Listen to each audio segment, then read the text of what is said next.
Hello everyone, welcome back to our channel. इस video में हम कवर करेंगे CA final self based learning module set B costing. Specifically हम बात करेंगे chapter number 3 lean system and innovation की। ये एक कंप्लीट थ्योरी सेशन होगा। इस चैप्टर का सारा थ्योरी पार्ट और उससे रिलेटेड क्वेश्चंस हम यहाँ डिस्कस करेंगे। इस चैप्टर के प्रैक्टिकल सम्स और न्यूमेरिकल्स के लिए मैंने ऑलरेडी एक 12 आवर्स का मैराथन वीडियो अपलोड कर दिया है। आप मेरे चैनल पर सर्च कर सकते हैं chapter 3 lean system and innovation, वहाँ आपको प्रैक्टिकल पार्ट मिल जाएगा। यहाँ हमारा फोकस सिर्फ थ्योरी पर रहेगा। चैप्टर शुरू करने से पहले अगर आपको ये वीडियो पसंद आए तो प्लीज़ इसे अपने फ्रेंड्स के साथ शेयर करें। चैनल को सब्सक्राइब जरूर करें ताकि आने वाली वीडियोस की नोटिफिकेशन आपको मिलती रहे। इससे आपके फ्रेंड्स की भी हेल्प होगी और ज़्यादा लोगों को बेनिफिट मिलेगा। चलिए सबसे पहले समझते हैं लीन सिस्टम का कॉन्सेप्ट। जैसे कि चैप्टर का नाम है, हमें समझना होगा कि लीन सिस्टम क्या है। मैं आपको इसकी बैकग्राउंड हिस्ट्री बताता हूँ। बात है 1980s की। जापानीज कंपनी टोयोटा उस वक्त एक स्टार परफॉर्मर थी। जब उन्हें अमेरिकन और यूरोपियन कार मैन्युफैक्चरर्स से कंपेयर किया जाता था तो टोयोटा एक्सेप्शनली वेल परफॉर्म कर रही थी। एमआईटी यूनिवर्सिटी के रिसर्चर्स ये जानना चाहते थे कि टोयोटा इतना अच्छा कैसे कर रही है। उन्होंने टोयोटा फैक्ट्री विजिट की और रिसर्च किया। उन्होंने पाया कि टोयोटा प्रोडक्शन में 3 चीज़ों का यूज़ कर रही थी: कंटिन्यूस फ्लो, जेआईटी सिस्टम और टीम वर्क। इन मेथोडोलॉजीज की वजह से उन्होंने बहुत कॉस्ट सेव किया और वो बहुत एफिशिएंट बन गए। रिसर्चर्स ने इस पर एक बुक लिखी, the machine that changed the world. Short में कहें तो उनका एम था वेस्ट को एलिमिनेट करना, ओवरबर्डन को रिड्यूस करना और अनइवननेस को कम करना। अब देखते हैं कि कंटिन्यूस फ्लो का मतलब क्या है। इसका मतलब है कि जब प्रोडक्ट एक प्रोसेस से दूसरे प्रोसेस में जाता है तो कोई वेटिंग टाइम नहीं होना चाहिए। वेटिंग टाइम पूरी तरह से एलिमिनेट होना चाहिए। जेआईटी का मतलब है जस्ट इन टाइम। इस मेथड में हम एक्सेस इन्वेंट्री नहीं रखते, ना ही इन्वेंट्री का ढेर लगाते हैं। सिर्फ मिनिमल इन्वेंट्री मेंटेन की जाती है। टीम वर्क का मतलब है कि सिर्फ जरूरत के हिसाब से एम्प्लॉयज रखें। एग्जिस्टिंग एम्प्लॉयज पर बहुत ज्यादा प्रेशर या ओवरबर्डन ना डालें। अगर ज्यादा काम है तो नए एम्प्लॉयज हायर करें। इन सब चीजों को मिलाकर ही लीन सिस्टम कहा जाता है। लीन सिस्टम में माना जाता है कि 7 या 8 तरह के वेस्ट्स होते हैं। यहाँ वेस्ट का मतलब है वो चीज जो अननेसेसरी है, जो कस्टमर, ऑर्गेनाइजेशन या सोसाइटी के लिए जरूरी नहीं है। अगर हम इसे हटा भी दें तब भी एक अच्छा प्रोडक्ट बनेगा। चलिए देखते हैं ये 8 टाइप्स के वेस्ट्स कौन से हैं। सबसे पहले है ट्रांसपोर्टेशन। लोगो या इन्वेंट्री का अननेसेसरी मूवमेंट या लॉन्ग डिस्टेंस ट्रांसपोर्ट एक वेस्ट है। दूसरा है इन्वेंट्री। एक्सेस इन्वेंट्री रखने से वेयरहाउस का रेंट, इलेक्ट्रिसिटी और सिक्योरिटी चार्जेस देने पड़ते हैं। इससे आपका वर्किंग कैपिटल ब्लॉक हो जाता है और इन्वेंट्री डैमेज होने का रिस्क भी रहता है। तीसरा है मोशन। चीजों का या रॉ मटेरियल का अननेसेसरी मूवमेंट या ऑर्गेनाइजेशन के अंदर डबल डेटा एंट्री करना, ये सब वेस्ट है। चौथा है वेटिंग टाइम। अगर इन्वेंट्री के लिए वेट करना पड़े या मशीन ब्रेक डाउन हो जाए, एग्जाम्पल के लिए अगर मशीन खराब है और एम्प्लॉयज खाली बैठे हैं तो वो टाइम वेस्ट है, लेकिन कंपनी को लेबर कॉस्ट तो देनी ही पड़ेगी, जो कि लॉस है। पांचवा है ओवर प्रोडक्शन। रिक्वायरमेंट से ज्यादा प्रोड्यूस करने पर आपको इन्वेंट्री रखनी पड़ेगी और प्रोडक्शन कॉस्ट भी बढ़ेगी। सिर्फ रिक्वायरमेंट के हिसाब से बनाना ही सही है। छठा है ओवर प्रोसेसिंग। प्रोसेस को कॉम्प्लेक्स बनाना या बहुत सारे अननेसेसरी स्टेप्स और कंपोनेंट्स ऐड करना। सिंपल प्रोसेस रखने से कॉस्ट सेव होती है और ओवर प्रोसेसिंग अवॉइड होती है। सातवां है डिफेक्ट्स। डिफेक्टिव या खराब क्वालिटी के प्रोडक्ट्स बनाना। इससे आपको रीवर्क करना पड़ता है और कस्टमर डिससैटिस्फाइड होता है। इससे मार्केट रेपुटेशन खराब होती है और सेल्स लूज हो सकती है। आठवां है स्किल्स। एम्प्लॉयज की स्किल्स को अंडर यूटिलाइज करना। अगर कोई एम्प्लॉय स्किल्ड है लेकिन आप उससे लो लेवल काम करा रहे हैं तो ये कंपनी के लिए वेस्ट है। सही क्वालिफिकेशन वाले बंदे को सही काम देना चाहिए।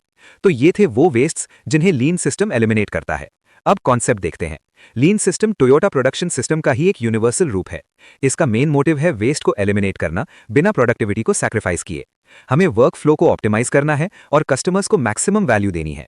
इसके लिए हम कुछ टेक्निक्स यूज करते हैं, जैसे कि JIT, kaizen costing, 5S, total productive maintenance, cellular manufacturing और 6 सिग्मा। अब बात करते हैं लीन थिंकिंग के प्रिंसिपल्स की। इसका प्रिंसिपल है do it right the first time. मतलब पहली बार में ही सही करो, कोई डिफेक्ट या रीवर्क नहीं होना चाहिए। कंटिन्यूस इंप्रूवमेंट होनी चाहिए और फ्लेक्सिबिलिटी होनी चाहिए। लीन सिस्टम सिंगल पीस फ्लो को फॉलो करता है। चलिए समझते हैं कि सिंगल पीस फ्लो क्या होता है एक एग्जाम्पल के साथ। मान लीजिए एक प्रोसेस है। रॉ मटेरियल मशीन 1 में जाता है, फिर WIP बनता है, फिर मशीन 2 में जाता है और फाइनली पैकिंग डिपार्टमेंट में फिनिश्ड गुड्स बनकर जाता है। अगर हम बैच प्रोडक्शन करते हैं तो क्या होता है? मान लीजिए मशीन की कैपेसिटी 10 यूनिट्स की है और हर यूनिट को 10 मिनट्स लगते हैं। बैच प्रोडक्शन में हम 10 यूनिट्स एक एक करके बनाएंगे और उन्हें होल्ड करके रखेंगे। जब तक पूरे 10 यूनिट्स कंप्लीट नहीं होते वो अगले मशीन पर नहीं जाएंगे। इसका नुकसान ये है कि जब तक मशीन 1 अपना बैच पूरा नहीं करती, मशीन 2 और पैकिंग डिपार्टमेंट खाली यानी आइडल बैठे रहेंगे। वो वेटिंग टाइम वेस्ट है। साथ ही उन 10 यूनिट्स को स्टोर करने की कॉस्ट और वर्किंग कैपिटल ब्लॉकेज भी होगा। लेकिन सिंगल पीस फ्लो में ऐसा नहीं होता। इसमें जैसे ही एक यूनिट प्रोसेस होता है वो वेट नहीं करता, वो तुरंत मशीन 2 के पास भेज दिया जाता है और वहां से तुरंत पैकिंग के लिए। यहां हम बैचेस का वेट नहीं करते। इससे हमने वेटिंग टाइम एलिमिनेट कर दिया और इन्वेंट्री होल्डिंग कॉस्ट भी बचा ली। सिंगल पीस फ्लो यूज करके हम labour waste, over production, space और डिफेक्ट्स को कम कर सकते हैं। इसका रिजल्ट होता है zero waiting time, zero inventory और कंटिन्यूस फ्लो ऑफ प्रोडक्शन। तो ये था कॉन्सेप्ट लीन सिस्टम और सिंगल पीस फ्लो का। नेक्स्ट टॉपिक है benefits of lean management. Lean management से कौन सी प्रॉब्लम सॉल्व होती हैं? सबसे पहले हमें इंप्रूव्ड क्वालिटी मिलती है और डिफेक्ट्स कम हो जाते हैं। जब आप single piece flow method use करते हैं तो क्या होता है, अगर एक यूनिट मशीन 1 से मशीन 2 पर ट्रांसफर हो रहा है और उसमें कोई डिफेक्ट है तो मशीन 2 तुरंत उसे पकड़ लेगा। इससे फर्स्ट मशीन और सेकंड मशीन वाले मिलकर उसे रेक्टिफाई कर सकते हैं। लेकिन अगर आप बैचेस में काम करते हैं तो सिचुएशन अलग होती है। मान लीजिए 10 यूनिट्स का बैच है। अगर पूरे बैच में डिफेक्ट है तो वो तब तक पता नहीं चलेगा जब तक मशीन 2 उसे प्रोसेस करना स्टार्ट न करे। तब तक मशीन 1 डिफेक्टिव यूनिट्स प्रोड्यूस करता रहेगा। इसलिए सिंगल पीस फ्लो में बैड यूनिट्स को आइडेंटिफाई करना आसान है। जैसे ही यूनिट नेक्स्ट मशीन पर जाता है, डिफेक्ट इमीडिएटली पकड़ा जाता है। इसका मतलब है फ्यूअर डिफेक्ट्स। इसके अलावा लीन मैनेजमेंट इन्वेंट्री को रिड्यूस करता है, जिससे स्पेस कम लगती है। ये मैन्युफैक्चरिंग फ्लेक्सिबिलिटी को एनहांस करता है और फ्यूचर प्रॉब्लम्स को आइडेंटिफाई करना सिंपल बना देता है। बेसिकली लीन का कहना है कि हम प्रॉब्लम्स को आइडेंटिफाई करके उन्हें एलिमिनेट कर सकते हैं। इससे वर्क एनवायरनमेंट भी सेफर बनता है। चैप्टर खत्म होने के बाद आप समझ पाएंगे कि जब हम सारी लीन टेक्निक्स जैसे JIT, TPM वगैरह इंप्लीमेंट करते हैं तो ये एक कंप्लीट लीन सिस्टम बन जाता है। ये सिस्टम लो प्रोडक्टिविटी, लंबा साइकिल टाइम और कॉस्टली ऑर्गेनाइजेशन जैसे इश्यूज को एड्रेस करता है। Section 2, goals of lean system. Lean system में 3 मेन लोग हैं जिन्हें हमें सेटिस्फाई करना होता है: कस्टमर, एम्प्लॉयज और ऑर्गेनाइजेशन। कस्टमर इसलिए क्योंकि मार्केट कस्टमर ओरिएंटेड है। एम्प्लॉयज इसलिए क्योंकि उनकी सेटिस्फैक्शन जरूरी है, जैसा हमने चैप्टर 2 में देखा था। और ऑर्गेनाइजेशन इसलिए क्योंकि हमें ऑर्गेनाइजेशन के ऑब्जेक्टिव्स अचीव करने हैं। सेक्शन 3, जस्ट इन टाइम यानी JIT। अब आते हैं जस्ट इन टाइम यानी JIT पर। JIT को हम प्रोडक्शन प्रोसेस स्ट्रीमलाइन करने और वेस्ट एलिमिनेट करने के लिए यूज करते हैं। इसका product cost per positive impact होता है। JIT का सिंपल ऑब्जेक्टिव ये है, प्रोडक्ट तभी प्रोड्यूस या प्रोक्योर करो जब कस्टमर को उसकी जरूरत हो। ये एक पुल सिस्टम है। हमने चैप्टर 1 और 2 में देखा था कि पुल सिस्टम डिमांड को रिस्पॉन्ड करता है। इसमें मटेरियल तभी आता है जब उसे यूज करने का टाइम हो, इसलिए इन्वेंट्री पाइलअप नहीं होती। जैसे ही सप्लायर से रॉ मटेरियल डिलीवर होता है, हम उसे तुरंत प्रोडक्शन में यूज कर लेते हैं। हम एडवांस में खरीद कर इन्वेंट्री में नहीं रखते। इससे वेटिंग टाइम कम होता है और अगर रॉ मटेरियल में कोई डिफेक्ट हो तो वो भी जल्दी पकड़ में आ जाता है। Section 4, JIT purchasing versus normal purchasing. अब देखते हैं difference between normal purchasing and JIT purchasing. Normal purchasing में क्या होता है, आप बल्क क्वांटिटी में खरीदते हैं ताकि डिस्काउंट मिल सके। फिर उस बल्क क्वांटिटी को वेयरहाउस में स्टोर करते हैं। जब प्रोडक्शन के लिए चाहिए होता है तो उसे वेयरहाउस से प्रोडक्शन फ्लोर तक ट्रांसपोर्ट करते हैं। पहले वेयरहाउस में इंस्पेक्शन होती है और फिर प्रोडक्शन फ्लोर पर लाने के बाद दोबारा इंस्पेक्शन होती है। कभी कभी अगर सप्लायर डिले कर दे तो पूरा प्रोडक्शन प्रोसेस रुक जाता है। लेकिन JIT परचेजिंग में सिनेरियो अलग है। यहाँ हम हाई क्वालिटी मटेरियल पर फोकस करते हैं। हम सप्लायर के साथ कॉन्ट्रैक्ट करते हैं कि क्वालिटी की जिम्मेदारी उसकी है। उसे हाई क्वालिटी मटेरियल बिना किसी डिले के प्रोवाइड करना पड़ेगा। क्योंकि हमें क्वालिटी की अश्योरेंस होती है, हमें इंस्पेक्शन करने की जरूरत नहीं पड़ती। सप्लायर डायरेक्टली प्रोडक्शन फ्लोर पर मटेरियल डिलीवर करता है और हम उसे इमीडिएटली यूज कर लेते हैं। वेयरहाउस में स्टोर करने की कोई जरूरत नहीं होती। इससे इन्वेंट्री होल्डिंग कॉस्ट कम हो जाती है। सप्लायर हमारी फैक्ट्री विजिट करता है, हमारा प्रोडक्शन शेड्यूल देखता है और एग्जैक्ट टाइम पर डिलीवरी देता है। हम इलेक्ट्रॉनिक डेटा इंटरचेंज यूज करके ऑर्डरिंग प्रोसेस को ऑटोमेट भी कर सकते हैं। Section 5, push versus pull system. यहाँ एक डायग्राम है JIT सिस्टम और नॉर्मल सिस्टम के बारे में। नॉर्मल सिस्टम एक पुश सिस्टम है। सप्लायर रॉ मटेरियल देता है, हम प्रोसेस करते हैं और फिर कस्टमर ढूंढते हैं, एंटिसिपेटरी डिमांड। लेकिन JIT एक पुल सिस्टम है। यहाँ प्रोडक्शन तब स्टार्ट होती है जब कस्टमर का ऑर्डर आता है। ये बैकवर्ड मैनर में चलता है। Section 6, benefits of JIT purchasing. JIT purchasing के फायदे क्या हैं? क्वालिटी क्लास मेंटेन होती है, जीरो प्राइस वेरिएंस क्योंकि हम फिक्स्ड प्राइस कॉन्ट्रैक्ट करते हैं, ऑन टाइम डिलीवरी मिलती है, इन्वेंट्री रिड्यूस होती है और जीरो डिफेक्ट्स एंश्योर होते हैं। Section 7, JIT production and WIP reduction. अब बात करते हैं JIT प्रोडक्शन की। JIT प्रोडक्शन का सबसे बड़ा फायदा है रिडक्शन इन WIP यानी work in process. WIP pileup कैसे होता है, इससे एक एग्जाम्पल से समझते हैं। मान लीजिए हमारे पास 2 मशीन्स हैं, मशीन 1 और मशीन 2। मशीन 1 की कैपेसिटी है 1000 यूनिट्स पर आवर, लेकिन मशीन 2 की कैपेसिटी सिर्फ 500 यूनिट्स पर आवर है। अगर मशीन 1 अपनी फुल कैपेसिटी पर 1000 यूनिट्स बना दे तो क्या होगा? 500 यूनिट्स मशीन 2 पर जाएंगे, लेकिन बाकी के 500 यूनिट्स इन्वेंट्री में पड़े रहेंगे। सेकेंड आवर में फिर से 500 यूनिट्स एक्स्ट्रा बच जाएंगे। तीसरे घंटे तक हमारे पास 1500 यूनिट्स का पाइल अप हो जाएगा। इसके लिए हमें इन्वेंट्री होल्डिंग कॉस्ट देनी पड़ेगी और हमारा वर्किंग कैपिटल ब्लॉक हो जाएगा। दूसरी प्रॉब्लम यह है कि अगर मशीन 1 ने 100 डिफेक्टिव यूनिट्स बना दिए तो वो तब तक पता नहीं चलेगा जब तक मशीन 2 उन्हें प्रोसेस नहीं करता। अगर वो इन्वेंट्री में पड़े रहे तो डिफेक्ट डिटेक्ट होने में बहुत टाइम लग जाएगा। JIT प्रोडक्शन इन प्रॉब्लम्स को एलिमिनेट करता है बैलेंस क्रिएट करके। Section 1 kanban card system. पहला मेथड है कैनबैन कार्ड। कैनबैन कार्ड का पर्पस क्या है? एग्जाम्पल के लिए हमारे पास दो मशीन्स हैं। मशीन 1 की कैपेसिटी 1000 यूनिट्स हैं और मशीन 2 की कैपेसिटी 500 यूनिट्स हैं। अगर मशीन 1 पूरा काम करे तो इन्वेंट्री पाइलअप हो जाएगा। इसलिए मशीन 2 मशीन 1 को एक नोटिफिकेशन कार्ड या कैनबैन भेजेगा। वो बोलेगा सिर्फ 500 यूनिट्स प्रोसेस करो, तो मशीन 1 एग्जैक्टली 500 यूनिट्स प्रोसेस करके मशीन 2 को भेज देगा। इससे कोई वर्क इन प्रोसेस पाइलअप नहीं होगा। मशीन 1 अगले 500 यूनिट्स तभी बनाएगा जब उसे मशीन 2 से नेक्स्ट कैनबैन कार्ड मिलेगा। इस तरह हम इन्वेंट्री पाइलअप अवॉइड करते हैं और इन्वेंट्री होल्डिंग कॉस्ट बचाते हैं। Section 2 cellular manufacturing. अगला मेथड है सेल्यूलर मैन्युफैक्चरिंग। यहाँ मेन कॉन्सेप्ट है वर्किंग सेल्स। हम मशीन्स को एक ट्रेडिशनल लंबी असेंबली लाइन में रखने के बजाय छोटे छोटे ग्रुप्स या सेल्स में डिवाइड करते हैं। जैसा कि आप डायग्राम में देख सकते हैं, यहाँ 3 अलग अलग सेल्स हैं। ट्रेडिशनल असेंबली लाइन में क्या होता है? वहाँ एक बहुत बड़ी लाइन होती है जहाँ सारे प्रोडक्ट्स एक साथ बन रहे होते हैं। लेकिन सेल्यूलर मैन्युफैक्चरिंग में हर सेल एक स्पेसिफिक प्रोडक्ट बनाता है।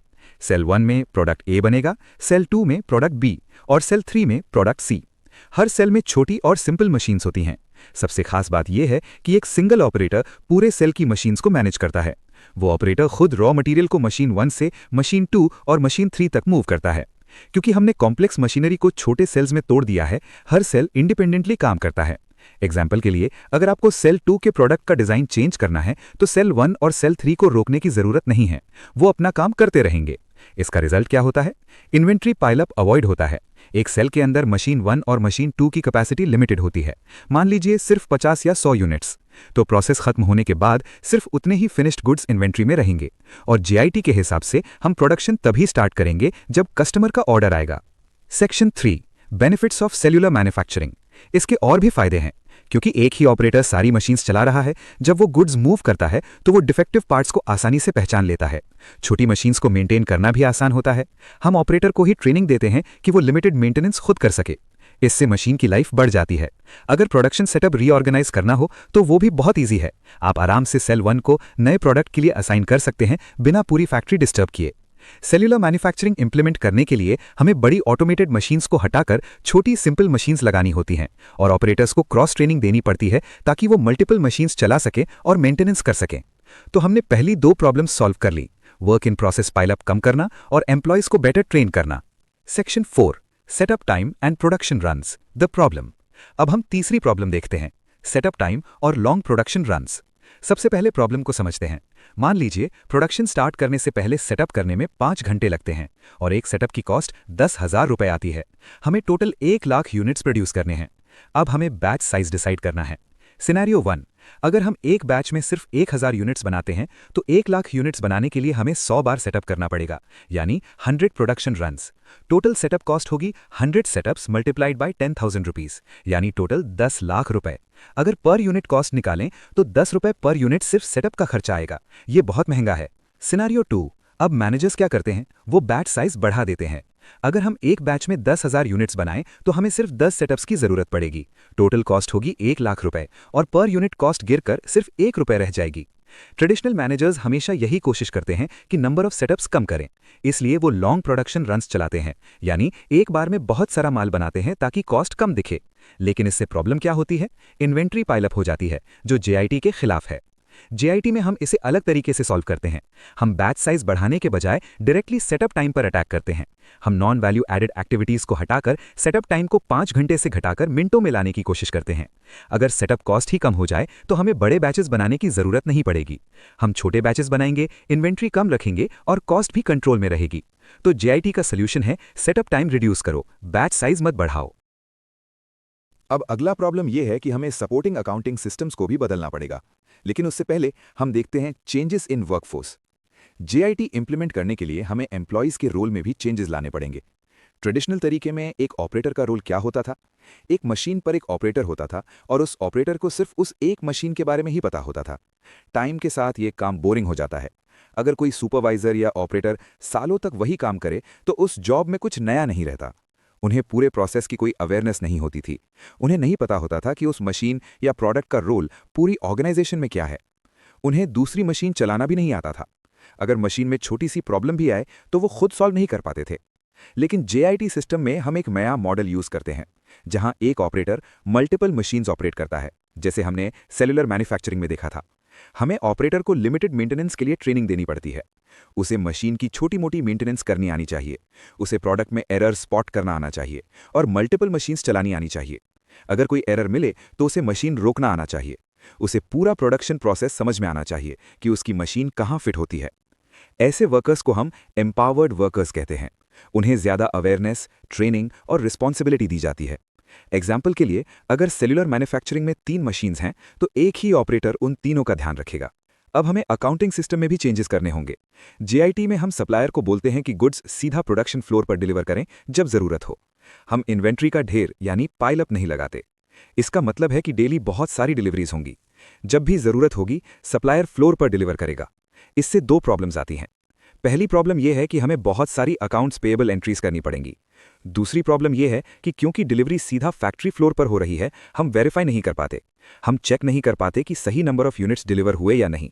वेयरहाउस में तो इंस्पेक्शन हो जाता था, पर फ्लोर पर मुश्किल है। इन प्रॉब्लम्स के 2 सॉल्यूशंस हैं। पहली प्रॉब्लम के लिए हम हर डिलीवरी की एंट्री करने के बजाय महीने में एक बार कंसोलिडेटेड पेमेंट कर सकते हैं। दूसरी प्रॉब्लम यानी पेपर वर्क के लिए हम एक मेथड यूज करते हैं जिसे कहते हैं बैक फ्लशिंग। इसमें हम टोटल फिनिश्ड गुड्स कैलकुलेट करके बैकवर्ड जाते हैं। एग्जाम्पल के लिए, हमें स्टैंडर्ड पता है कि 1 यूनिट फिनिश्ड गुड के लिए 2 kg रॉ मटेरियल लगता है। ये हमें प्रोडक्शन डिजाइन से पता चल जाता है। अगर हमने 2000 यूनिट्स प्रोड्यूस किए तो हम कैलकुलेट कर लेंगे कि 4000 kg मटेरियल लगा होगा। इसमें हम प्रोसेस लॉस जैसे कि 10% ऐड कर देंगे तो टोटल 4400 kg मटेरियल सप्लायर ने डिलीवर किया होगा। इस तरह की बैक कैलकुलेशन को जेआईटी में बैक फ्लशिंग कहते हैं। हमें हर छोटी डिलीवरी का पेपर वर्क रखने की जरूरत नहीं है। बस फिनिश्ड गुड्स देखो और थ्योरेटिकली कैलकुलेट करो कि कितना मटेरियल यूज हुआ होगा। लेकिन इसमें स्क्रैप का कैलकुलेशन एक्यूरेट होना बहुत जरूरी है। प्रोडक्शन फ्लोर पर जो मटेरियल स्क्रैप हुआ है उसका रिकॉर्ड अलग से मिलना चाहिए। अगर स्क्रैप का डेटा गलत हुआ तो ये पूरा मेथड फेल हो जाएगा। अब बुक में जो पॉइंट्स दिए हैं उन्हें समराइज करते हैं। सप्लाई एग्जैक्ट डेट और टाइम पर होनी चाहिए। डिलीवरी सीधा प्रोडक्शन फ्लोर पर होनी चाहिए। इंजीनियरिंग स्टाफ को सप्लायर की साइट विजिट करनी चाहिए ताकि कॉन्ट्रैक्ट सही बने। परचेज ऑर्डर के लिए इलेक्ट्रॉनिक डेटा इंटरचेंज यानी ईडीआई यूज करना चाहिए। ड्राइवर्स छोटी डिलीवरी सीधा मशीन के पास ड्रॉप कर सकते हैं। हमने सेटअप टाइम और ऑपरेटिंग स्पीड के बारे में भी देखा था। जैसा कि एग्जाम्पल में था, मशीन 1 की कैपेसिटी 1000 यूनिट्स है और मशीन 2 की 500 यूनिट्स।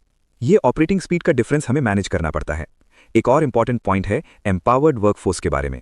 अब एम्प्लॉइज को अलाउ किया जाता है कि अगर वो प्रॉब्लम देखें तो मशीन रोक दें। वो खुद फिक्स करें या रिपेयर टीम को बुलाएं। पहले ट्रेडिशनल सिस्टम में हायरार्की होती थी। वर्कर रिपोर्ट करता था मैनेजर को, फिर सीनियर मैनेजर, फिर डायरेक्टर। इसमें बहुत टाइम लगता था और प्रॉब्लम महीने के एंड में सॉल्व होती थी। लेकिन जेआईटी में क्विक रिस्पॉन्स होता है। प्रॉब्लम वहीं सॉल्व हो जाती है। वेरिएंस रिपोर्टिंग का खर्चा भी बचता है। फाइनली जेआईटी के प्रोज और कॉन्स देखते हैं।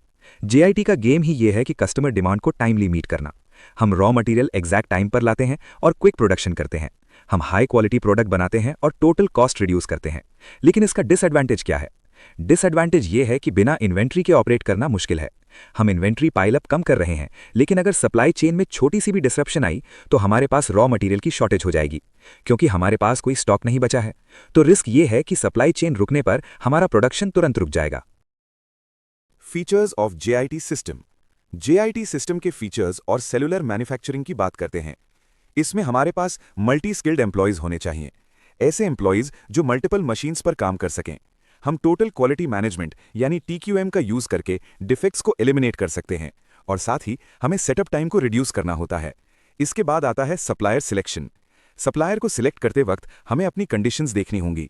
वो डायरेक्टली प्रोडक्शन फ्लोर पर डिलीवरी देने के काबिल होना चाहिए।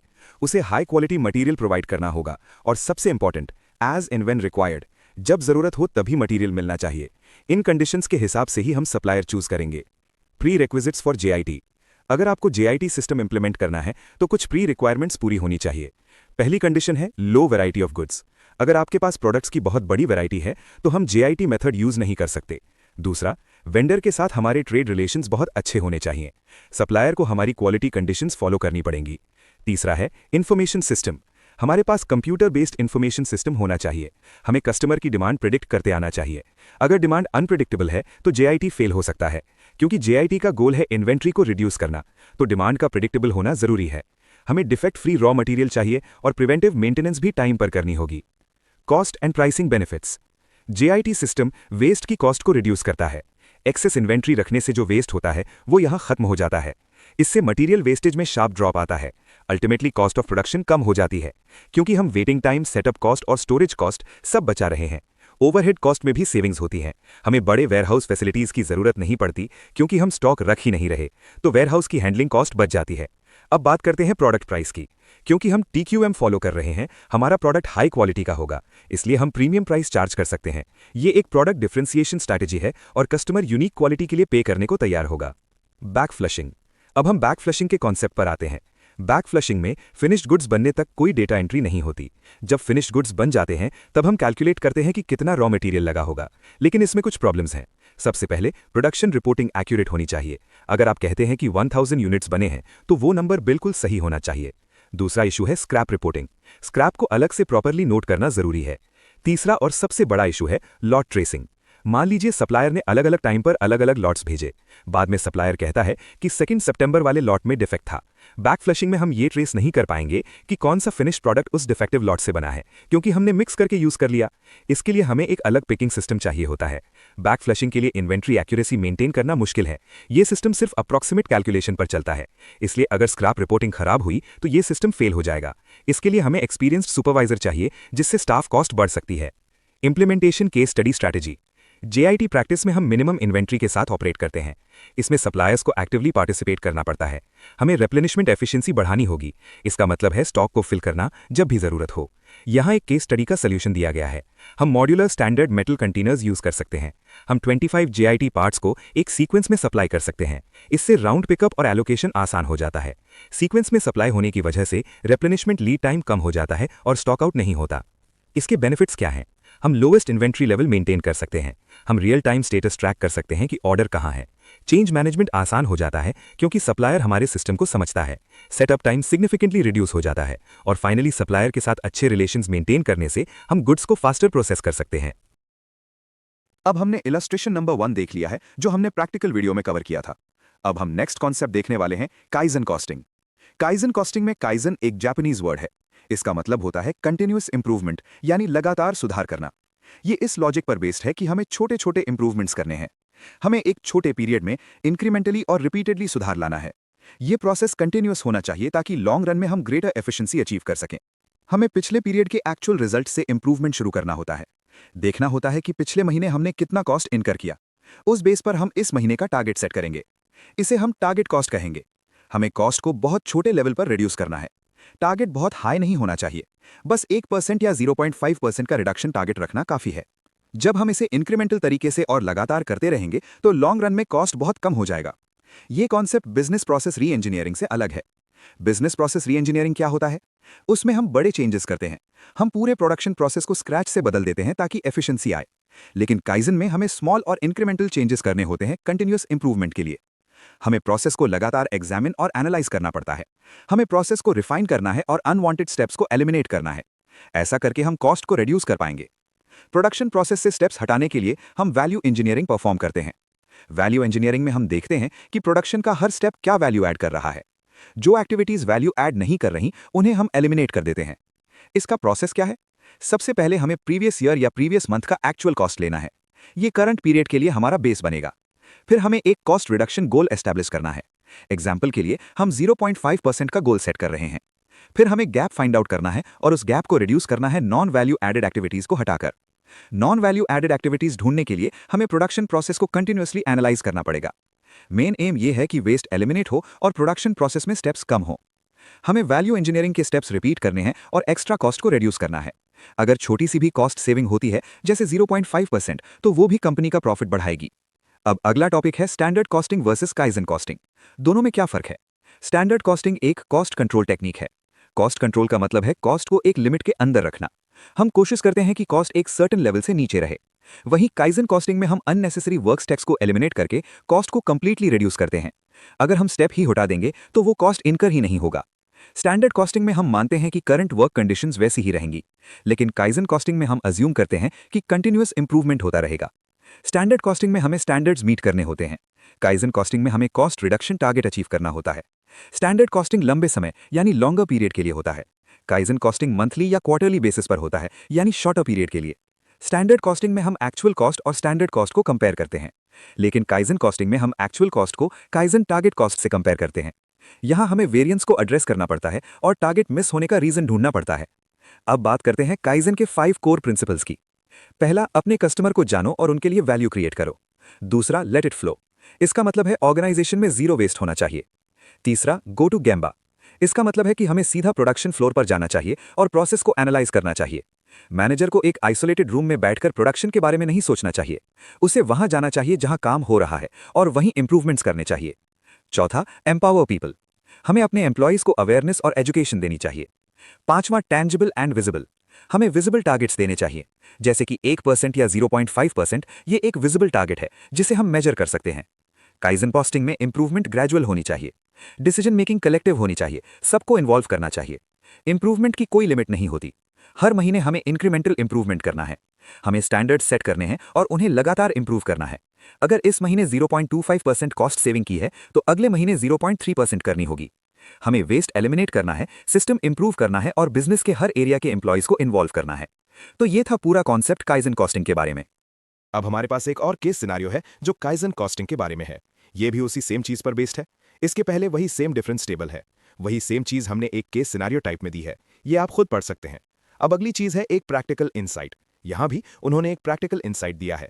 रियल वर्ल्ड में उन्होंने काइजन को कैसे इंप्लीमेंट किया है। उन्होंने कॉस्ट सेविंग्स का अमाउंट भी दिया है जो आप खुद पढ़ सकते हैं। ये बस एक प्रैक्टिकल एग्जाम्पल है। अब हम नेक्स्ट कॉन्सेप्ट पर जा रहे हैं जिसका नाम है 5S। 5S total productive maintenance का फाउंडेशन है।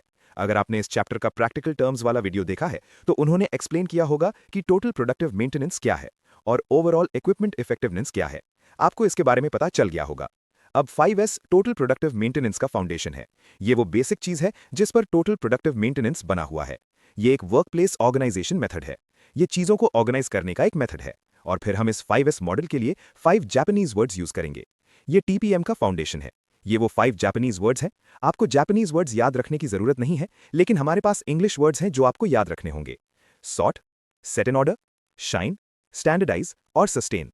यहां सॉर्ट का मतलब है कि आपको उन चीजों को डिवाइड करना है जो आपके वर्कप्लेस में है।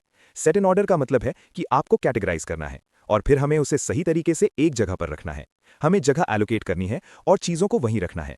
शाइन, आपको जगह को क्लीन रखना है। स्टैंडर्डाइज का मतलब है कि आपको इसे हर रोज मेंटेन करना है। और फिर सस्टेन, आपको इसे लंबे समय तक मेंटेन करना है। और स्टैंडर्डाइजिंग का मतलब है कि ये नॉर्म होना चाहिए। अब हम इसे एक एक करके देख सकते हैं। सॉर्ट का मतलब है कि हम अपने वर्कप्लेस की चीजों को अलग अलग कैटेगरीज में डिवाइड कर रहे हैं। वो चीजें जो रिक्वायर्ड नहीं है, वो चीजें जो फ्यूचर में रिक्वायर्ड हैं, वो चीजें जो वर्कप्लेस में किसी और जगह पर रिक्वायर्ड है। इस पर्टिकुलर कैबिन में हमें ये नहीं चाहिए, हमें वो उस पर्टिकुलर जगह पर चाहिए। इस तरह हम इसे सेपरेट कर सकते हैं और फिर हम उन चीजों को भी कैटेगराइज कर सकते हैं जो रिक्वायरमेंट से ज्यादा हैं, जो एक्सेस में अवेलेबल हैं। ये चॉइसेस जेनेरिक हैं। आप अपनी कंपनी के हिसाब से अलग कैटेगरीज भी बना सकते हैं। सॉर्टिंग को विजुअलाइज किया जा सकता है। आप इसके लिए टैग्स लगा सकते हैं। आप नॉट रिक्वायर्ड के लिए रेड टैग लगा सकते हैं। रिक्वायर्ड इन फ्यूचर के लिए आप ग्रीन टैग लगा सकते हैं। इस तरह आप कलर टैगिंग भी कर सकते हैं और फिर ये ऑब्सोलीट आइटम्स को कम करने में मदद करेगा। आउटडेटेड आइटम्स हम उन्हें बाहर फेंक सकते हैं। डिफेक्टिव आइटम्स हम उन्हें ढूंढ सकते हैं। स्क्रैप आइटम्स हम उन्हें सेपरेट कर सकते हैं और हम डिसलोकेटेड आइटम्स को भी ढूंढ सकते हैं। आइटम्स ऐसी जगह पर हैं जहां उन्हें नहीं होना चाहिए और हम एक्स्ट्रा आइटम्स का भी पता लगा सकते हैं। और सॉर्टिंग में हमें क्या बेनिफिट्स मिल रहे हैं?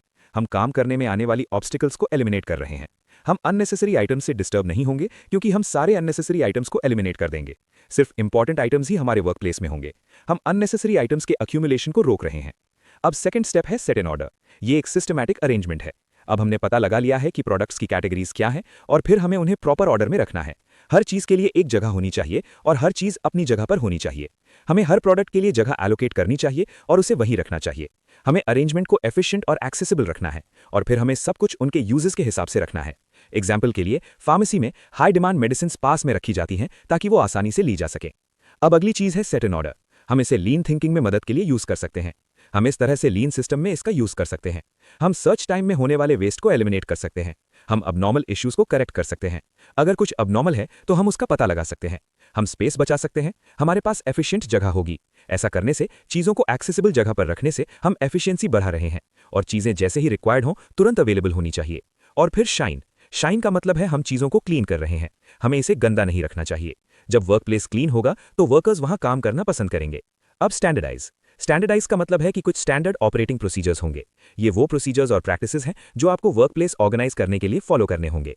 आपको स्मार्ट स्टैंडर्ड्स रखने हैं, जिसका मतलब है स्पेसिफिक, मेजरेबल, अचीवेबल, रेलेवेंट और टाइम बाउंड। आप जो स्टैंडर्ड प्रैक्टिसेस सेट कर रहे हैं उसे इन स्मार्ट स्टैंडर्ड्स को फॉलो करना चाहिए। एग्जाम्पल के लिए असेंबली सेक्शन में 6 मंथ्स में स्क्रैप को 10% से कम करना। ये एक स्पेसिफिक गोल है, मेजरेबल है 10%, इसे अचीव भी किया जा सकता है। ये रेलेवेंट है और आप एक टाइम लिमिट भी दे रहे हैं। इस तरह से हमें गोल्स सेट करने हैं। और फिर सस्टेन, आपको इसे लंबे समय तक मेंटेन करना है। फिर आपको मॉनिटर करना है, आपको एरियाज एलोकेट करने हैं। इस एरिया के लिए स्टैंडर्ड मेंटेन करने के लिए ये पर्सन रिस्पॉन्सिबल है। इस तरह आप रख सकते हैं। आप रेड टैग कैंपेन चला सकते हैं। आप विजुअल एड्स वगैरह यूज कर सकते हैं। स्ट्रक्चर्ड कम्युनिकेशन होना चाहिए। आपको एम्प्लॉयज को ट्रेनिंग देनी होगी कि ये कैसे करना है। और पीरियोडिक ऑडिट, चेकिंग। और फिर स्टाफ को मोटिवेट करना। आप स्टाफ को रिवॉर्ड्स वगैरह देकर मोटिवेट रख सकते हैं। यही 5S का कॉन्सेप्ट है जो मैंने यहां शॉर्ट में बताया है। How 5S helps lean thinking. Next concept है कि 5S लीन थिंकिंग में कैसे हेल्प करता है। जब आप हर चीज को कैटेगराइज करके एक ऑर्डर में रखते हैं तो पुरानी इक्विपमेंट नई इक्विपमेंट को छुपा नहीं पाती। अगर चीजें ऑर्डर में नहीं होंगी तो आपको जरूरी सामान ढूंढने में टाइम वेस्ट होगा। आप पूरी जगह ढूंढते रहेंगे और आसानी से कुछ मिलेगा नहीं। क्या होता है कि पुराने इक्विपमेंट के पीछे नया इक्विपमेंट छुप जाता है और इवेंचुअली आप भूल जाएंगे कि आपने कुछ नया खरीदा भी था। 5S को हम मैन्युफैक्चरिंग, हेल्थ केयर, एजुकेशन और गवर्नमेंट सब जगह यूज कर सकते हैं। ऑर्गेनाइजिंग द वर्कप्लेस ही लीन मैन्युफैक्चरिंग का फाउंडेशन है। Value engineering, industrial engineering, TPM, TQM, JIT सब कुछ 5S पर बेस्ड है। 5S and the PDCA cycle. अब देखते हैं कि 5S कंटिन्यूअल इंप्रूवमेंट कैसे करता है। ये PDCA साइकिल के थ्रू होता है। Plan, do, check, act. हम प्लान और डू करते हैं, इन्हें हम एनेबलर्स कहते हैं। ये इंप्रूवमेंट स्टार्ट करते हैं। चेक और एक्ट रिजल्ट ओरिएंटेड होते हैं। हम रिजल्ट्स को चेक करते हैं। प्लान का मतलब है ऑर्गेनाइजेशन को 5S इंप्लीमेंट करने के लिए प्रिपेयर करना। डू का मतलब है एक्चुअली परफॉर्म करना। Sort, set in order, shine, standardise, sustain. Check का मतलब है सेल्फ असेसमेंट और सर्टिफिकेशन करना कि क्या हम सही से फॉलो कर रहे हैं। और एक्ट में हम कंटिन्यूअस इंप्रूवमेंट प्रोसेस यूज करते हैं। एग्जाम में पूछ सकते हैं कि PDCA साइकिल में कंटिन्यूअल इंप्रूवमेंट कहां आता है, तो आपका आंसर होगा एक्ट प्रोसेस में। बाकी सब कुछ जो हम एक्चुअली करते हैं वो डू सेगमेंट में आता है। यहाँ एक केस सिनारियो भी है चार्टर्ड अकाउंटेंट्स का कि 5S यूज करके वर्किंग फाइल्स कैसे ऑर्गेनाइज करें। यह आप सेल्फ रीड कर सकते हैं, बस एग्जाम्पल के लिए है। टोटल प्रोडक्टिव मेंटेनेंस यानी TPM। इसका मतलब है मशीनरी की रेगुलर मेंटेनेंस करना ताकि मशीन की क्वालिटी बनी रहे। इससे मशीन लंबे टाइम तक चलती है। इसे सबसे पहले जापान की निप्पॉन डेंसो कंपनी ने इंट्रोड्यूस किया था, जो टोयोटा की सप्लायर थी। इसे हम ऑर्गेनाइजेशन में 4 स्टेजेस में इंट्रोड्यूस करते हैं। Stage 1 preparation stage, proper environment create करो और लोगों में अवेयरनेस फैलाओ। Stage 2 introduction stage, program start करो और सप्लायर्स और कस्टमर्स को इन्फॉर्म करो। स्टेज 3 इंप्लीमेंटेशन, TPM के 8 पिलर्स को एक एक करके इंप्लीमेंट करो। स्टेज 4 इंस्टीट्यूशनलाइजिंग, इसे लॉन्ग रन में मेंटेन करके रखो। TPM का मेन गोल है कि मशीनरी हमेशा टॉप कंडीशन में रहे। इससे ब्रेकडाउन और डिलेज कंप्लीटली एलिमिनेट हो जाएंगे। द 8 पिलर्स ऑफ TPM का फाउंडेशन 5S ही है। वर्कप्लेस ऑर्गेनाइज करने के बाद ही हम मेंटेनेंस स्टार्ट कर सकते हैं। इसके बाद आता है पिलर 1 ऑटोनॉमस मेंटेनेंस। इसका गोल है मशीनरी को बिना ब्रेकडाउन के चलाना। हमें डिफेक्ट्स को सोर्स पर ही एलिमिनेट करना है। इसके लिए हम क्या करते हैं? क्लीनिंग, बोल्ट्स टाइट करना और लुब्रिकेशन। ये छोटे काम ऑपरेटर्स खुद कर सकते हैं। Pillar 2 focused improvement. हमें कंटिन्यूअस बेसिस पर माइनर इंप्रूवमेंट्स करने होते हैं। हम काइजन रजिस्टर्स और समरी शीट्स मेंटेन कर सकते हैं एनालिसिस के लिए। Pillar 3 planned maintenance. एक प्रॉपर मेंटेनेंस सिस्टम होना चाहिए, जैसे संडे को मेंटेनेंस, मंडे को क्लीनिंग, सैटरडे को 1 घंटा चेकअप। हमें मेंटेनेंस कॉस्ट को भी ऑप्टिमाइज करना है। इसमें प्रिवेंटिव, ब्रेकडाउन और करेक्टिव मेंटेनेंस शामिल हैं। Advanced pillars of TPM। Pillar 4 early management. इसका मतलब है न्यू प्रोडक्ट या इक्विपमेंट डेवलप करने का टाइम कम करना। इसके लिए हमें ग्राउंड लेवल एम्प्लॉयज को प्लानिंग में इन्वॉल्व करना चाहिए, क्योंकि वो मशीन ऑपरेट करते हैं, उन्हें एक्चुअल रियलिटी पता होती है। उनके फीडबैक से डिजाइन और टेस्टिंग जल्दी हो सकती है। Pillar 5 quality maintenance. मेंटेनेंस बस नाम के लिए नहीं होनी चाहिए। क्वालिटी के साथ मेंटेनेंस करोगे तभी हाई क्वालिटी प्रोडक्ट्स बनेंगे। Pillar 6 education and training. Operators को ट्रेनिंग दो, इससे उनका नॉलेज और मोराल बढ़ता है, उन्हें काम में सेटिस्फैक्शन मिलती है। Pillar 7 office TPM। एडमिनिस्ट्रेशन में एफिशिएंसी बढ़ाने के लिए टेक्निक्स यूज करना। Pillar 8 safety, health and environment. जब प्रॉपर मेंटेनेंस होगी तो सेफ्टी हैजार्ड्स नहीं होंगे। इसका गोल है 0 एक्सीडेंट्स और 0 damage to workers. Early management में फीडबैक लूप बहुत जरूरी है। इंजीनियरिंग और प्रोटोटाइपिंग के टाइम पर वर्कर्स से फीडबैक लेना चाहिए। उनका ओपिनियन नए मशीन के बारे में क्या है ये जानना जरूरी है। अब टीपीएम में परफॉर्मेंस मेजरमेंट, ये हम पहले ही प्रैक्टिकल सम्स वाले वीडियो में देख चुके हैं। ओवरऑल इक्विपमेंट इफेक्टिवनेस कॉन्सेप्ट में मैंने आइडियल रेशियोज पहले ही बता दिए हैं, ideal overall equipment effectiveness formula और जनरल फॉर्मूला का डेरिवेशन भी। फॉर्मूला के पीछे क्या लॉजिक है ये मैंने प्रैक्टिकल सम्स में बता दिया है। तो फिर हमारे पास इलस्ट्रेशन नंबर 2 है। उसके बाद हमारे पास सेलुलर मैन्युफैक्चरिंग है, ये भी हम पहले देख चुके हैं। सिंगल पीस फ्लो का क्या मतलब है, सेलुलर मैन्युफैक्चरिंग का क्या मतलब है। मूवमेंट जितना जल्दी हो सके उतना होना चाहिए, क्योंकि सेल के अंदर जगह कम होती है, हम इसे जल्दी मूव कर सकते हैं। ये wide variety of similar products के लिए बहुत यूजफुल होगा। जब आप wide variety of products manufacture कर रहे हैं लेकिन वो काफ़ी सिमिलर हैं, तब आप large number of working cells रख सकते हैं और फिर उन मैन्युफैक्चरिंग सेल्स को यूज करके प्रोडक्शन कर सकते हैं। आपको वेस्ट कम करना है। इस सेलुलर मैन्युफैक्चरिंग में यहाँ आप एग्जाम्पल ले सकते हैं, वही सेम चार्ट जो मैंने पहले डायग्राम में दिया था। ये एक यू शेप्ड मैकेनिज्म में मूव करेगा। यहाँ वही बताया जा रहा है, ये यू शेप्ड डिजाइन का होगा। प्रोडक्ट एक सेल से नेक्स्ट सेल तक मूव करता है। हर स्टेशन मैन्युफैक्चरिंग प्रोसेस का एक पार्ट कंप्लीट करता है। अगर ये कॉम्प्लेक्स प्रोडक्ट है तो आप इसे ऐसे रख सकते हैं, हर सेल में ये एक प्रोसेस कंप्लीट करेगा। ये सेल 1 से सेल 2 और फिर सेल 3 और फिर सेल 4 तक जाएगा। ये प्रोडक्शन प्रोसेस का हर पार्ट एक सिंगल सेल में कंप्लीट करेगा। अब अगली चीज ये है कि सेलुलर मैन्युफैक्चरिंग में हमारे पास दो चीजें हैं। हमारे पास फ्लेक्सिबिलिटी है जो एक एडवांटेज भी है, हम इसे डिसएडवांटेज की तरह भी ले सकते हैं। फ्लेक्सिबिलिटी फीचर के लिए हमारे पास 2 फिट्स हैं जो हमें मिल रहे हैं। यहाँ फ्लेक्सिबिलिटी का मतलब क्या है, यहाँ अगर आप देखें एग्जाम्पल के लिए, हम सेलुलर मैन्युफैक्चरिंग में प्रोसेस को कंसोलिडेट कर रहे हैं। हम प्रोडक्शन प्रोसेस को एक सिंगल सेल में फिट करने की कोशिश कर रहे हैं। यहाँ हम आसानी से प्रॉब्लम्स ढूंढ सकते हैं और ये प्रोडक्टिविटी और प्रोडक्ट की क्वालिटी में मदद करेगा। अब यहाँ फ्लेक्सिबिलिटी है जो एडवांटेज और डिसएडवांटेज दोनों है। यहाँ फ्लेक्सिबिलिटी का मतलब यह है कि ट्रेडिशनल मैन्युफैक्चरिंग में क्या होता है, आपके पास एक सिंगल प्रोडक्शन लाइन होती है, उसमें सारे प्रोडक्ट्स मैन्युफैक्चर होते हैं। अगर आपको कोई डिफाइंड चेंज करना है तो आपको पूरी असेंबली लाइन को डिसरप्ट करना पड़ेगा और चेंज करने के लिए इसे रोकना पड़ेगा। आप स्टार्ट नहीं कर सकते, आप प्रोडक्शन का कोई भी पार्ट नहीं कर सकते, क्योंकि सब कुछ एक सिंगल असेंबली लाइन में है। लेकिन जब आपके पास सेलुलर मैन्युफैक्चरिंग होती है तो आप आसानी से डिफाइंड चेंज कर सकते हैं। जब आपके पास मल्टीपल सेल्स हैं और आपको एक सेल में चेंज करना है तो बाकी सेल्स अनअफेक्टेड रहेंगे। आप उस पर्टिकुलर सेल में क्विक एडजस्टमेंट कर सकते हैं, बाकी सेल्स नॉर्मल तरीके से ऑपरेट करते रहेंगे। तो ये फ्लेक्सिबिलिटी में एडवांटेज है।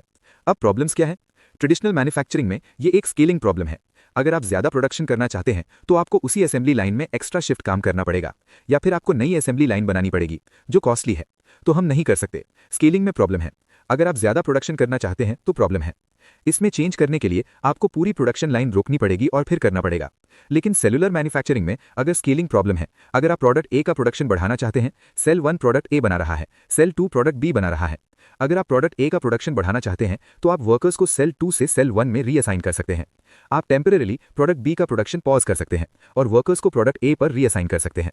और जब डिजाइन में माइनर चेंज हो तो आप आसानी से कर सकते हैं, क्योंकि मशीन्स छोटी और सिंपल होंगी, आप माइनर चेंजेस यूजुअली कर सकते हैं। और जब आपको मेजर चेंज भी करना हो, अगर आप सेल 1 में कर रहे हैं तो सेल 2 अनसेक्टेड रहेगा, वो नॉर्मली प्रोडक्शन करेगा।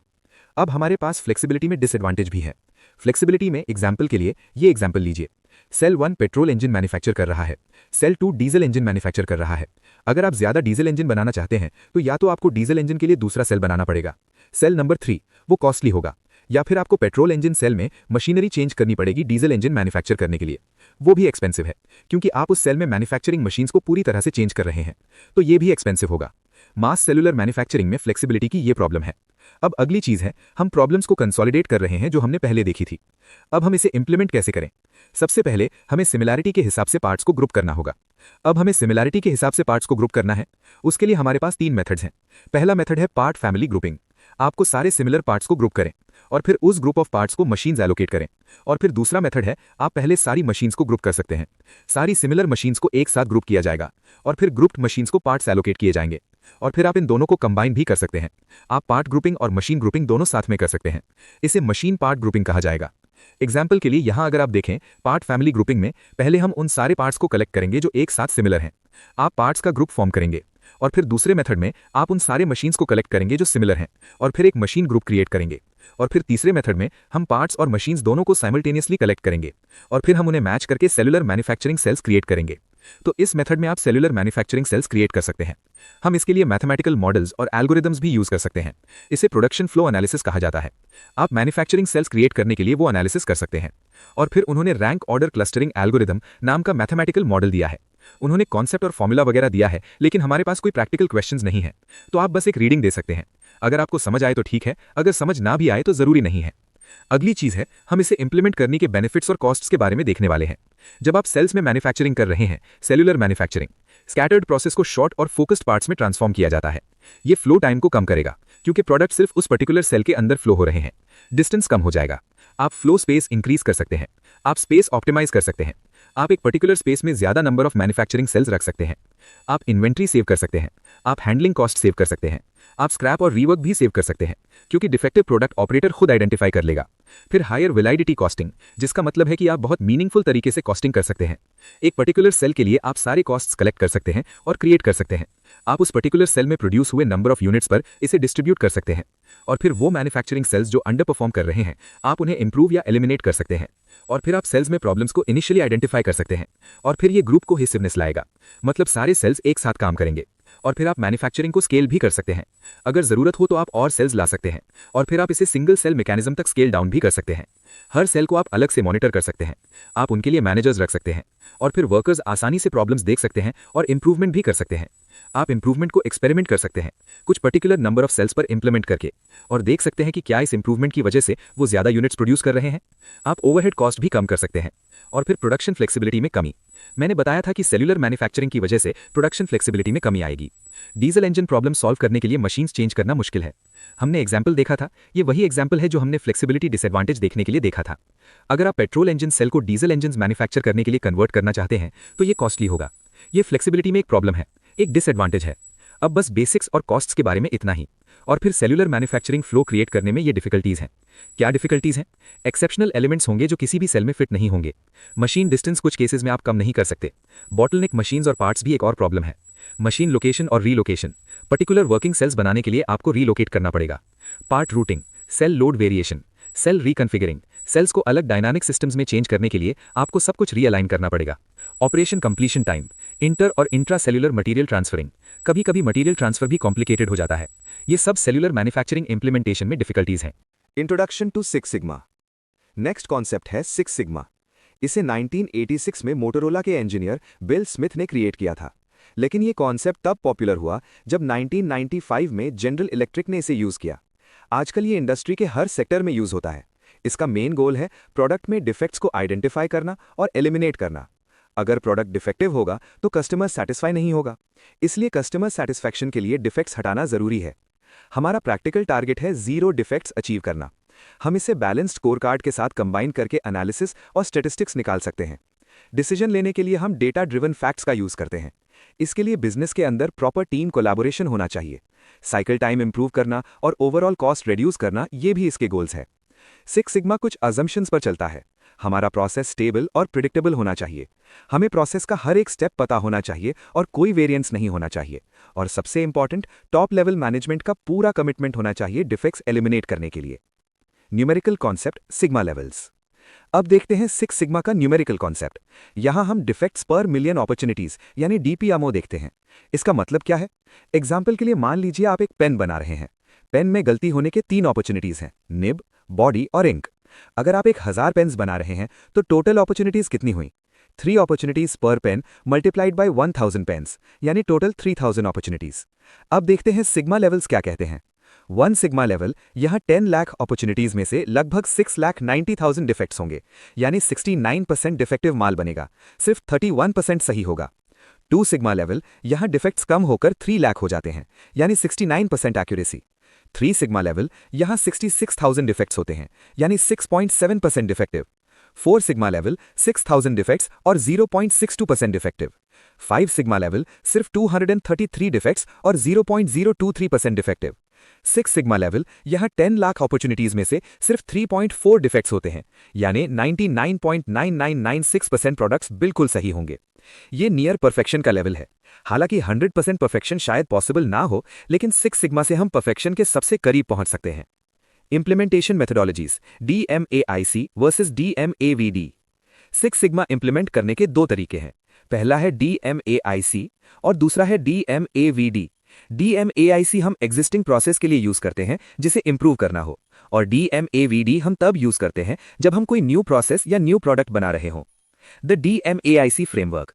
अब हम DMAIC फ्रेमवर्क को डिटेल में देखते हैं। ये एग्जिस्टिंग बिजनेस प्रोसेस को इंप्रूव करने के लिए बहुत रोबस्ट मेथड है। इसके 5 स्टेप्स हैं: डिफाइन, मेजर, एनालाइज, इंप्रूव और कंट्रोल। Step 1, define. सबसे पहले एग्जिस्टिंग प्रॉब्लम को डिफाइन करो। एग्जाम्पल के लिए, बैंकिंग सेक्टर में लोन अप्रूवल में 10 दिन लग रहे हैं। ये प्रॉब्लम है और इसे कम करना हमारा गोल है। Step 2, measure. एग्जिस्टिंग परफॉर्मेंस को मेजर करो।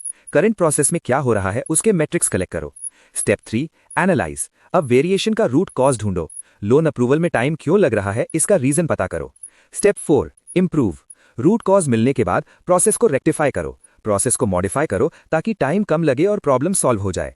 Step 5, control. इंप्रूव करने के बाद नई परफॉर्मेंस को मेंटेन करना जरूरी है। ऐसा न हो कि प्रोसेस वापस पुरानी हालत में चला जाए। हमें नई प्रोसेस को सस्टेन करना होगा। DMAIC तभी यूज करना चाहिए जब प्रोडक्ट एग्जिस्टिंग हो, सिर्फ एक सिंगल प्रोसेस को ऑल्टर करना हो, कंपटीशन और कस्टमर बिहेवियर स्टेबल हो। आज जब हम DMADV देख रहे हैं तो हमारे पास ये यहाँ है। जब आप एक नया हाई क्वालिटी प्रोडक्ट क्रिएट कर रहे हैं तो आप इसका यूज़ कर सकते हैं। इसे आप नए प्रोडक्ट के लिए कस्टमर को सेटिस्फाई करने के लिए यूज़ कर सकते हैं। सबसे पहले आपको नए प्रोजेक्ट के लिए प्रोजेक्ट गोल डिफाइन करना होगा। नए प्रोजेक्ट के लिए वो क्या गोल है जिसे आपको मेजर करना है, ये आपको पता लगाना होगा। पहली चीज़ है, एग्जाम्पल के लिए हम इलेक्ट्रिक व्हीकल्स का एग्जाम्पल ले सकते हैं। अगर आप मार्केट स्टार्ट करने जा रहे हैं, आप इलेक्ट्रिक व्हीकल्स का प्रोडक्शन स्टार्ट करते हैं, तो आपको रिसर्च करनी होगी और पास्ट इन्फॉर्मेशन रेफर करनी होगी और आपको प्रॉब्लम देखनी होगी। प्रोजेक्ट गोल क्या है ये आपको डिफाइन करना होगा और फिर आपको मेजरमेंट करना होगा। आपको स्पेसिफिकेशन मेजर करना होगा। कार की स्पेसिफिकेशन क्या होनी चाहिए ये आपको देखना होगा। बैटरी क्या होनी चाहिए, टॉप स्पीड क्या होनी चाहिए, चार्जिंग टाइम क्या होना चाहिए, इन मैट्रिक्स को आपको मेजर करना होगा। और फिर एनालाइज। आपको देखना होगा कि इलेक्ट्रिक व्हीकल क्रिएट करने से पहले आपके पास क्या ऑल्टरनेटिव्स हैं। ऑल्टरनेटिव्स का मतलब है कि आपके पास 3 तरह की बैटरी हो सकती है, आपके पास 3 तरह की कार हो सकती है, आउटर बॉडी डिज़ाइन, इस तरह आपके पास अलग अलग ऑल्टरनेटिव्स होंगे। डिज़ाइन में आपको नया प्रोसेस डिफाइन करना होगा, आपको ऑल्टरनेटिव सिलेक्ट करना होगा और फिर आपको इसे डिज़ाइन में इंक्लूड करना होगा। एक प्रोटोटाइप क्रिएट करें। डिज़ाइनिंग में आपको हर एक चीज़ चूज़ करनी होगी। आपको बैटरी नंबर 1 चूज़ करनी होगी, आपको कार चूज़ करनी होगी, आउटर बॉडी नंबर 2, और फिर एक प्रोटोटाइप क्रिएट करें, एक छोटा वर्किंग मॉडल, ये देखने के लिए कि वो प्रॉपरली काम कर रहा है या नहीं। आपको इसे कस्टमर्स को देना होगा, वो इसे यूज़ करेंगे और आपको फीडबैक देंगे। ये सब डिज़ाइनिंग के अंदर आएगा। नया प्रोसेस, डिज़ाइनिंग, प्रोटोटाइप क्रिएट करना और फीडबैक लूप भी, ये डिज़ाइनिंग के अंदर ही आएगा। और फिर वेरिफिकेशन। चेक करें कि क्या प्रोडक्ट कस्टमर नीड्स को मीट करता है। उसके बाद आप इसे एक्चुअल कस्टमर को देंगे और फिर आप चेक करेंगे कि गोल अचीव हुआ है या नहीं। ये आप वेरीफाई करेंगे। पहली चीज़ है नया प्रोजेक्ट डिफाइन करना और फिर स्पेसिफिकेशन मेजर करना जो कस्टमर को रिक्वायर्ड है, और फिर ऑल्टरनेटिव्स को एनालाइज करना। इसे डिज़ाइन करें और एक प्रोटोटाइप क्रिएट करें और कस्टमर को दें। वेरीफाई करें कि प्रोडक्ट कस्टमर की एक्सपेक्टेशन को मीट करता है या नहीं। बस यही है DMADV फ्रेमवर्क के बारे में। यहाँ एक केस सिनेरियो में उन्होंने DMIC इंप्लीमेंट करने के लिए केस सिनेरियो दिया है। यहाँ उन्होंने एक्चुअली DMIC मेथोडोलॉजी यूज़ की है। आप इसे पढ़ सकते हैं ये देखने के लिए कि उन्होंने इसे कैसे यूज़ किया है। अगली चीज़ है कॉन्सेप्ट इनसाइट। उन्होंने बैंकिंग सेक्टर में DMIC का एप्लीकेशन भी दिया है। 6 सिग्मा कॉन्सेप्ट के बारे में बस इतना ही है। यहाँ भी DMADV यूज़ करने के लिए हमारे पास ये सर्कमस्टांसेस हैं। नया प्रोडक्ट आप DMADV यूज़ कर सकते हैं। एग्जिस्टिंग प्रोसेस ऑप्टिमाइज्ड है। प्रोजेक्ट बहुत इंपॉर्टेंट है। मल्टीपल प्रोसेसेस को ऑल्टर करना है। जब आप मल्टीपल प्रोसेसेस को ऑल्टर करना चाहते हैं तो आप DMADV यूज़ कर सकते हैं। सिंगल प्रोसेस के लिए DMIC सही है। कॉम्पिटिटर चेंज हो रहा है, कस्टमर बिहेवियर चेंज हो रहा है, टेक्नोलॉजी ग्रो कर रही है। अब आप DMADV फ्रेमवर्क यूज़ कर सकते हैं। अब DMADV और DMIC के बीच सिमिलैरिटीज़ क्या है? डिफेक्टिव पर मिलियन अपॉर्चुनिटीज। 6 सिग्मा में यही मेन फोकस है। दोनों सेम तरह के क्वालिटी मैनेजमेंट टूल्स यूज कर रहे हैं। इन दोनों मेथोडोलॉजीज में कस्टमर नीड्स बेसिक चीजें हैं। इन दोनों के बीच यही सिमिलैरिटी है। DMIC एग्जिस्टिंग प्रोसेस के लिए, DMADV नए डिजाइन्स के लिए। अब जब हम कहते हैं कि DMADV और DMIC सेम तरह के क्वालिटी मैनेजमेंट टूल्स यूज करते हैं, तो हमें देखना होगा कि वो टूल्स क्या हैं। यहाँ उन्होंने एक पॉइंट में दिया है कि कौन से टूल्स यूज किए जा रहे हैं। वो variety of common tools use कर रहे हैं प्रोजेक्ट चार्टर और प्लान इलस्ट्रेट करने के लिए। Effort impact analysis, process mapping, ये सारे टूल्स अलग अलग प्रोसेस के अंदर आ रहे हैं। इसके अलावा वो एक ट्री डायग्राम भी यूज कर रहे हैं। सारी चीजें अलग अलग प्रोसेस के अंदर आ रही हैं। और फिर क्वालिटी फंक्शन डिप्लॉयमेंट के लिए quality measurement systems, analysis, check sheet, process capability, ये सारे टूल्स मेजर प्रोसेस में यूज किए जाते हैं। और फिर histogram, Pareto diagram, run chart, ये टूल्स एनालिसिस प्रोसेस में यूज किए जाते हैं। उन्होंने अलग अलग टूल्स दिए हैं जो वो फंक्शन परफॉर्म करने के लिए यूज कर रहे हैं। डिफाइन आपको करना है। ऐसा करने के लिए हमारे पास इस तरह के टूल्स हैं। मेजर के लिए हमारे पास इस तरह के टूल्स हैं। एनालाइज के लिए हमारे पास इस तरह के टूल्स हैं। तो डिफाइन, मेजर और एनालाइज करने के लिए ये वैरायटी ऑफ टूल्स यूज किए जा रहे हैं। इन 3 स्टेप्स के लिए ये DMADV और DMIC दोनों में कॉमन है। तो ये DMA दोनों जगह सेम है। तो ये वो टूल्स हैं जो वो कॉमनली यूज कर रहे हैं इन दोनों प्रोसेसेस को करने के लिए। Difference between DMAIC and DMADV। अब अगला टॉपिक है DMAIC और DMADV के बीच का डिफरेंस। वही सेम चीज है, existing process versus new process. DMAIC एक रिएक्टिव अप्रोच है, जबकि DMADV एक प्रोएक्टिव अप्रोच है। जब आप नया प्रोडक्ट क्रिएट करते हैं तो आप प्रोएक्टिव होते हैं। DMAIC में आप एग्जिस्टिंग प्रोसेस की कैपेबिलिटी इंक्रीज करते हैं, लेकिन DMADV में आप कैपेसिटी इंक्रीज करते हैं। DMAIC में आपको क्विक इंप्रूवमेंट देखने को मिलेगा, क्योंकि आप ऑलरेडी चल रहे प्रोसेस पर काम कर रहे हैं, लेकिन DMADV में रिजल्ट्स लॉन्ग टर्म में दिखाई देंगे। DMAIC का फोकस है साइकिल टाइम रिड्यूस करना और एरर्स को कम करना। Limitations of six sigma. Next topic है limitations of six sigma. Six sigma का मेन फोकस सिर्फ क्वालिटी पर होता है। इसका गोल है कि कोई डिफेक्ट नहीं होना चाहिए, लेकिन ये इनटैंजिबल रिजल्ट्स के साथ काम नहीं करता। इसके लिए हैवी इंफ्रास्ट्रक्चर इन्वेस्टमेंट की जरूरत होती है। अगर आप नया प्रोसेस बना रहे हैं तो इंफ्रास्ट्रक्चर चाहिए होगा। कभी कभी कुछ टास्क्स के लिए ये बहुत कॉम्प्लिकेटेड हो सकता है। जरूरी नहीं है कि बिजनेस की हर activity six sigma standards meet करे। कुछ एक्टिविटीज ऐसी होती हैं जहां सिक्स सिग्मा एप्लीकेबल ही नहीं होता। ये स्पेसिफिक टाइप ऑफ प्रोसेसेस के लिए ही सूटेबल है। और फाइनली रियल टाइम बैरियर्स। जो हम डिस्कस करते हैं वो थियोरेटिकल कॉन्सेप्ट है, लेकिन ग्राउंड रियलिटी में प्रैक्टिकल प्रॉब्लम्स आ सकती हैं जो सॉल्व करनी पड़ती हैं। आप लीन और सिक्स सिग्मा को कंबाइन करके लीन सिक्स सिग्मा भी बना सकते हैं ग्रेटर एफिशिएंसी के लिए। Process innovation. अब हम इस चैप्टर का लास्ट टॉपिक देखेंगे, प्रोसेस इनोवेशन। प्रोसेस इनोवेशन का मतलब है एक नया या सिग्निफिकेंटली इंप्रूव्ड प्रोडक्शन या डिलीवरी मेथड क्रिएट करना। हम प्रोसेस को चेंज कर रहे हैं। इस नए सिस्टम को आप एग्जिस्टिंग सिस्टम के एडिशन में यूज कर सकते हैं, या फिर आप प्रोसेस को स्वैप करके रिप्लेस भी कर सकते हैं। आप एग्जिस्टिंग प्रोसेस का एक्सटेंशन भी कर सकते हैं। लेकिन याद रखें, मटेरियल प्राइस में छोटा मोटा चेंज या रेगुलर सीजनल चेंजेस, इन्हें हम प्रोसेस इनोवेशन नहीं मानते। आपको प्रोडक्ट या प्रोसेस में कुछ नया करना होगा। प्रोडक्शन में आप मैन्युफैक्चरिंग प्रोसेस को एनहांस कर सकते हैं। डिलीवरी में आप सॉफ्टवेयर सॉल्यूशंस और इनोवेटिव टूल्स ला सकते हैं, जैसे कि बारकोड ट्रैकिंग सिस्टम इंप्लीमेंट करना डिलीवरी प्रॉब्लम सॉल्व करने के लिए। सपोर्ट सर्विसेज में आप परचेजिंग, मेंटेनेंस और अकाउंटिंग को सिंप्लीफाई कर सकते हैं। यहां उन्होंने रियल वर्ल्ड में प्रोसेस इनोवेशन कैसे इंप्लीमेंट किया उसका प्रैक्टिकल इंसाइट दिया है। BPR versus process innovation. उन्होंने बिजनेस प्रोसेस री इंजीनियरिंग और प्रोसेस इनोवेशन का इंसाइट भी दिया है। जैसा मैंने पहले कहा था, ये दोनों सिमिलर कॉन्सेप्ट्स हैं, पर डिफरेंस है। BPR यानी बिजनेस प्रोसेस री इंजीनियरिंग एग्जिस्टिंग प्रोसेस को अमेंड या सुधारने के लिए होता है, लेकिन प्रोसेस इनोवेशन एक नया प्रोसेस इंप्लीमेंट करने की कोशिश करता है। बस यही मेन फर्क है, BPR एग्जिस्टिंग के लिए है और प्रोसेस इनोवेशन न्यू के लिए। इसी के साथ इस चैप्टर के सारे थियरी कॉन्सेप्ट्स खत्म होते हैं। अब जब आप MCQ देखते हैं, यहां हम देख सकते हैं कि 5S plan do check act cycle के किस फेज में फिट होता है। यहां उन्होंने दिया है कि 5S plan do check act cycle के डू सेगमेंट में फिट होता है, क्योंकि ये वो एक्चुअल चीज़ है जो आपको करनी है टोटल प्रोडक्टिव मेंटेनेंस करने के लिए एक प्लेटफॉर्म के तौर पर, और वो सब बेस है, तो आपको ये करना ही है। और फिर शाइन का बेनिफिट क्या नहीं है? इन्वेंट्री रिडक्शन शाइन के अंदर नहीं आएगा, ये दूसरी कैटेगरी के अंदर आएगा, क्योंकि शाइन का मतलब क्लीनलीनेस है। अब काइजन इंप्रूवमेंट प्रोसेस इनोवेशन द्वारा इंप्रूवमेंट पर फोकस नहीं करता है। वो बिल्कुल भी कोई इनोवेशन नहीं करेंगे, वो बस नॉन वैल्यू एडेड एक्टिविटीज को कम करने की कोशिश करेंगे, बस इतना ही। अब जब हम 4th MCQ पढ़ रहे हैं, वो पूछ रहे हैं कि इनमें से कौन सा टूल सिक्स सिग्मा के DMAIC मॉडल के डिफाइंड प्रोसेस में यूज नहीं होता है। उन्होंने 4 टूल्स दिए हैं, project charter and plan, effort impact analysis, process mapping. जैसा कि हम पहले ही देख चुके हैं, ये तीनों डिफाइंड प्रोसेस के अंदर आएंगे। चेक शीट मेजर प्रोसेस के अंदर आएगा, ये हमें पहले से पता था उस बॉक्स की वजह से जो हमने पहले देखा था। और यहां हमें जो देखना है वो ये है कि उन्होंने चेक शीट के बारे में और इन्फॉर्मेशन दी है। चेक शीट एक डिफेक्ट कॉन्सेंट्रेशन डायग्राम है। ये डेटा कलेक्ट और एनालाइज करने के लिए एक स्ट्रक्चर्ड फॉर्म है। चेक शीट डेटा कलेक्ट करने और डेटा एनालाइज करने के लिए यूजफुल है। ये 7 बेसिक क्वालिटी टूल्स में से एक है। 7 बेसिक क्वालिटी टूल्स नाम की एक चीज होती है, ये उनमें से एक है। और फिर चेक शीट एक फॉर्म है जो रियल टाइम में डेटा कलेक्ट करने के लिए यूज होता है। उस लोकेशन पर जहां डेटा जनरेट हो रहा है, वो रियल टाइम डेटा कलेक्ट करेंगे। डेटा या तो क्वांटिटेटिव हो सकता है या क्वालिटेटिव। जब इंफॉर्मेशन क्वांटिटेटिव होती है तो चेक शीट को कभी कभी टैली शीट कहा जाता है। ये मेजर प्रोसेस में यूज किया जाता है। चेक शीट मेजर प्रोसेस में यूज होती है और इसे कभी कभी टैली शीट भी कहा जा सकता है। इस क्वेश्चन के बारे में बस इतना ही। अब अगली चीज ये है कि उन्होंने मुझसे ओवरऑल इक्विपमेंट इफेक्टिवनेस कैलकुलेट करने को कहा है। ये आप आसानी से कर सकते हैं, मैंने इसे मैराथन वीडियो में कवर किया है। केस सिनेरियो बुकलेट में उनके पास सिमिलर क्वेश्चन है। मुझे लगता है वही सेम क्वेश्चन हमारे पास ICAI केस सिनेरियो बुकलेट में है, वहां मैंने इसे सॉल्व किया है। अब अगली चीज है टोटल प्रोडक्टिव मेंटेनेंस के लिए बेस्ट प्लेटफॉर्म क्या है। 5S फाउंडेशन है, जो हम पहले ही देख चुके हैं। अब इस चैप्टर के क्वेश्चंस के बारे में बस इतना ही। अब बस हमने इस चैप्टर के सारे क्वेश्चंस और कॉन्सेप्ट्स भी सॉल्व कर लिए हैं। ये वीडियो देखने के लिए धन्यवाद। अगर आपको ये वीडियो यूजफुल लगी तो प्लीज़ इस वीडियो को लाइक करें, इसे अपने दोस्तों के साथ शेयर करें जो सेट B के लिए प्रिपेयर कर रहे हैं। ये उनके लिए भी हेल्पफुल होगा। Thank you.